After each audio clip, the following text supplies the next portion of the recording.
Hi friends, मेरा नाम सोनिया है। आप देख रहे हैं किताब की स्टोरी हिंदी। राजा कृष्णदेवराय समय समय पर कारागृह का निरीक्षण करते रहते थे।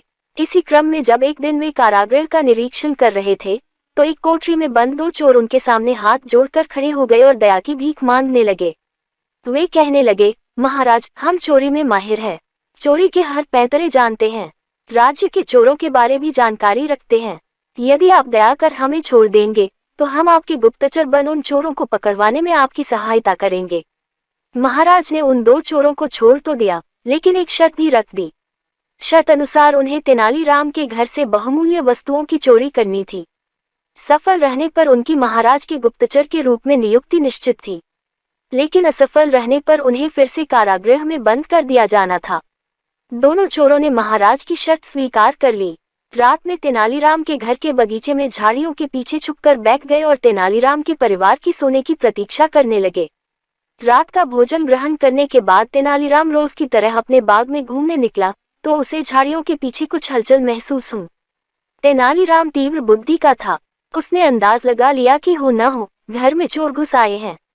पढ़े अकबर बीरबल के 10 प्रसिद्ध चुटकुले, लेकिन वह सामान्य बना रहा। उसने चोरों को ये भनक नहीं लगने दी कि उसे उनके होने का आभास हो गया है। बगीचे का एक चक्कर लगाने के बाद वह घर के अंदर गया और पत्नी को इशारों इशारों में बता दिया कि घर में चोर घुस आए हैं।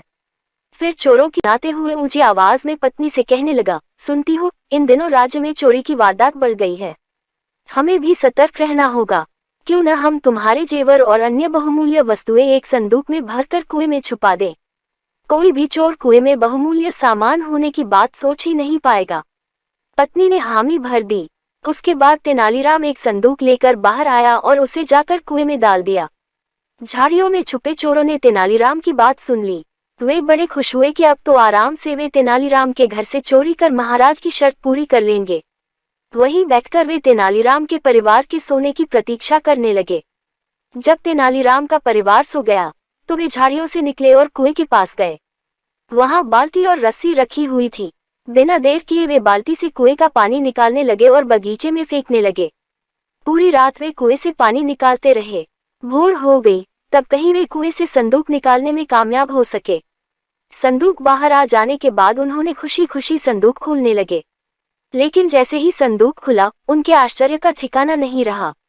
उसमें जेवर या बहुमूल्य वस्तुएं नहीं, बल्कि पत्थर भरे हुए थे। उन्हें समझते देर नहीं लगी कि वे तेनालीराम द्वारा मूर्ख बनाए जा चुके हैं। तेनालीराम भी तब भी उठ चुका था। वह चोरों के पास गया और अपने बगीचे को सींचने के लिए धन्यवाद देने लगा।